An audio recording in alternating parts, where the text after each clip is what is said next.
Yo, what goes on, everybody? Walker Dad here, back at again with another video for you guys. This is season 1, episode 1 of my JSS miniseries. Finally, I'm starting this series for finally be able to start this miniseries for you guys. I wrote season 1, episode 1 myself, along with the other 5 episodes. So I hope you guys enjoyed. This took a lot of time, work, and writing. And I really put my heart and soul into this series, so hopefully you guys enjoy. So, yeah, without further ado, let's get into this episode now, shall we?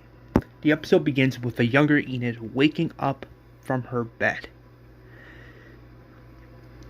She looks outside the window as there's smoke coming.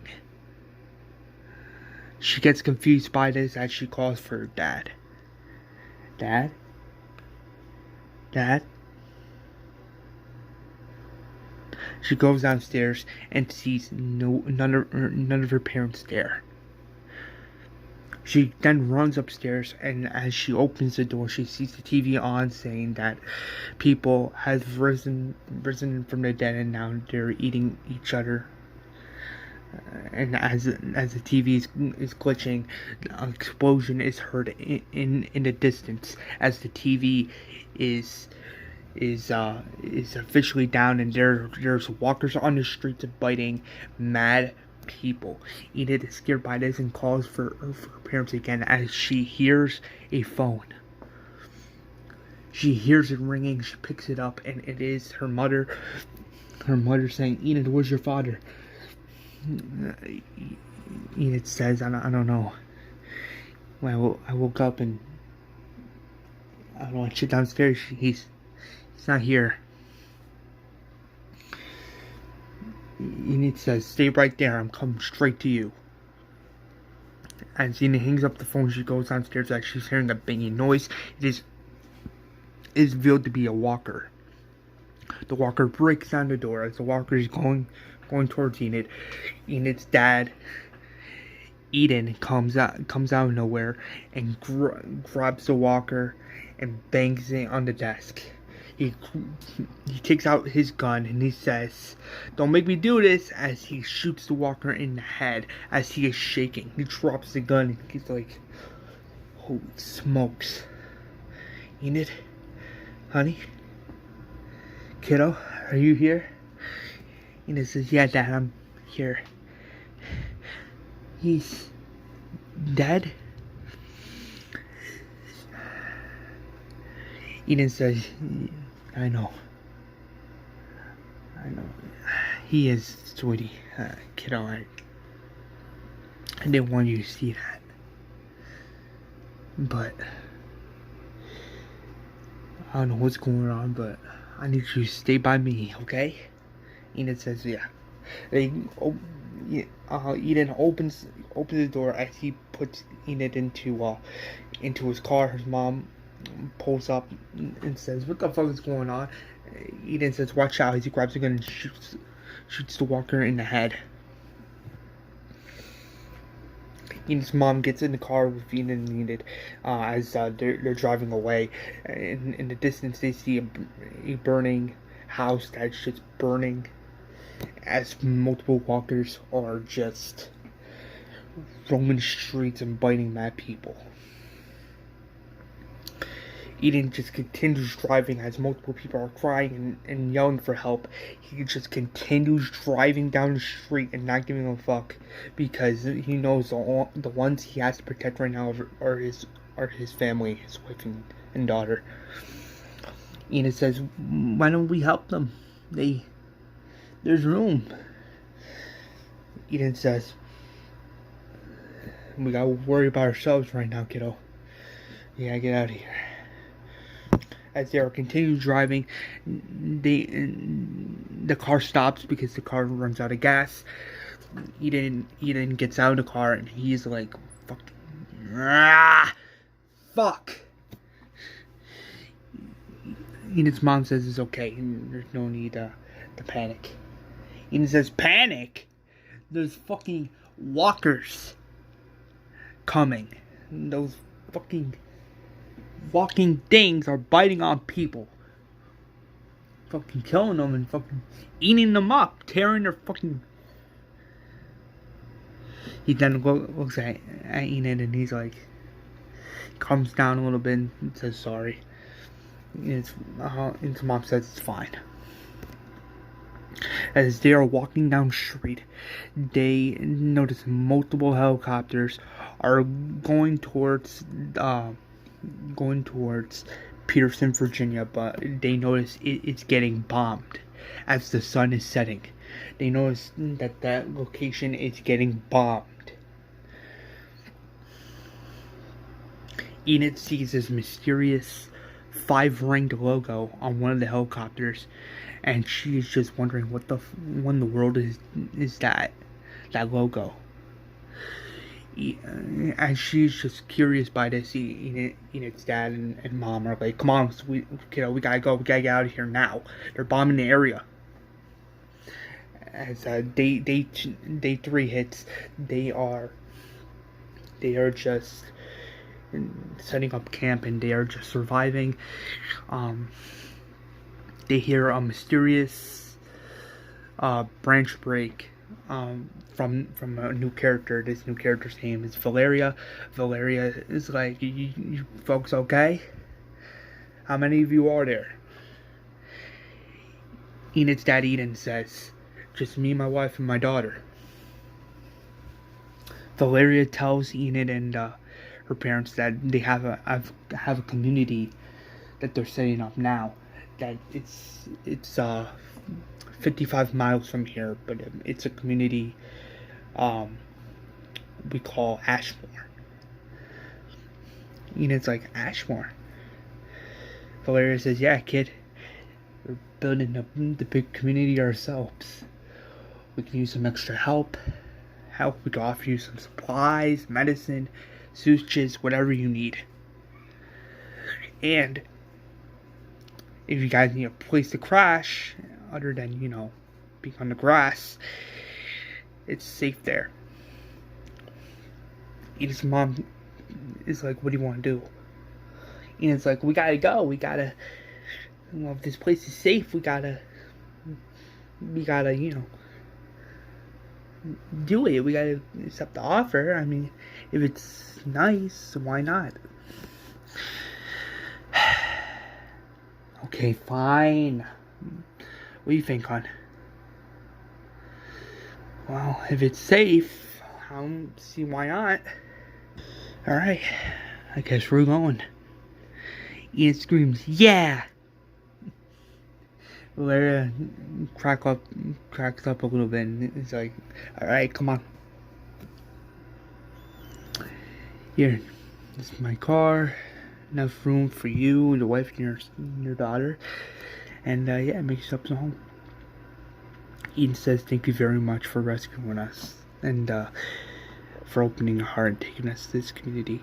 Valeria says no problem. As you all get in the car and as they're driving away, we get this wording that says 13 months and 25 days later. Enid is officially older, as she is going to school in this community, as she is talking to one of her friends at the lunch table, and she is like, "Are you gonna ask that guy out or what?" Enid says, "No, I gotta be home before dark." Enid's friend says, "Why don't you just take his walkie-talkie down?" Enid says, "Walkie-talkie? What are you, 5?" His friend says, "No, but to be honest, you're gonna look like one." Enid says, "Yeah, okay. I'll think about it." But as of right now, I gotta go home because the bell just rung literally like a minute ago. So yeah, I'll see you there. Sorry, tomorrow. His friend says it's fine. As Enid is walking home, she notices the walls are completely built.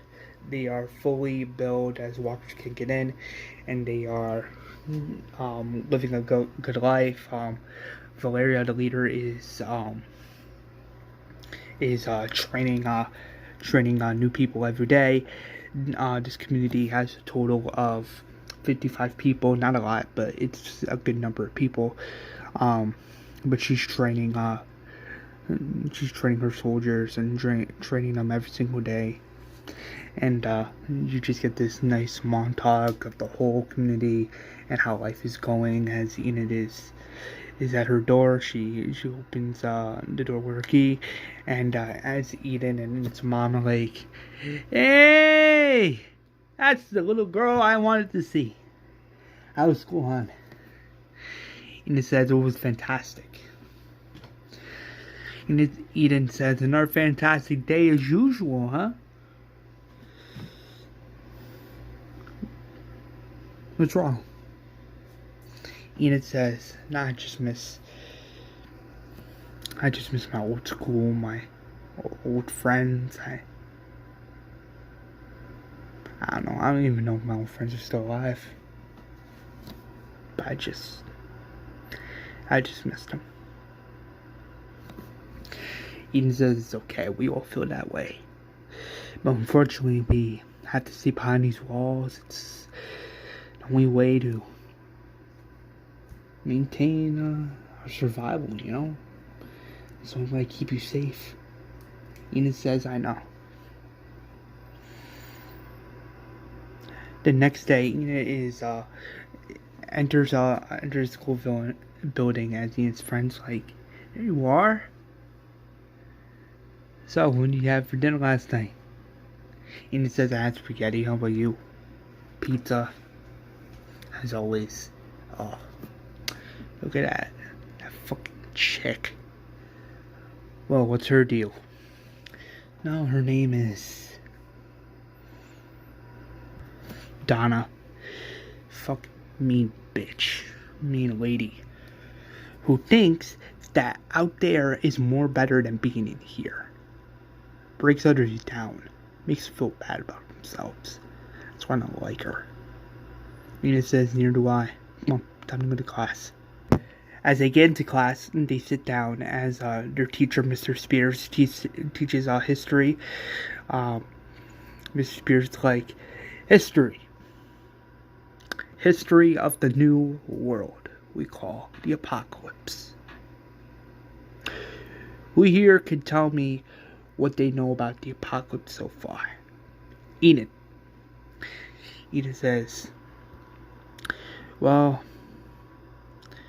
for one, there's man-eating monsters out there eating people, and we're in here trying to survive and to rebuild the old world we knew." Mr. Spears says, "Great answer. That's awesome. Great answer. Even though it is 50-50, but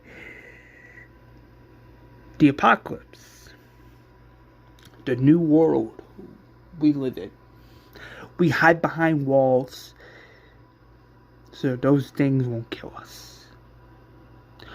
We live behind walls for our own safety. Even though we all lost friends, animals, pets, loved ones, family. That cannot be easy, but we are alive here and now, and we are thankful that we are here and trying to rebuild what we lost."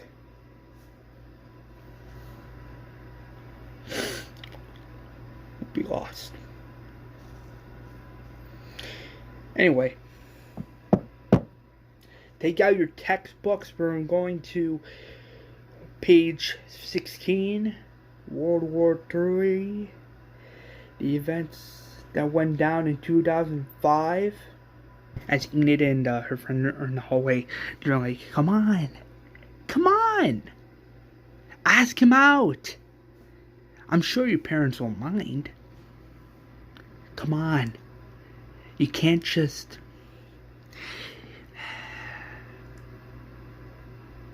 Sometimes you just gotta be yourself, Enid. You gotta be yourself. Come on, go ask him out. I'll let you chicken. Enid says, hell no, I'm not fucking chicken. You're crazy.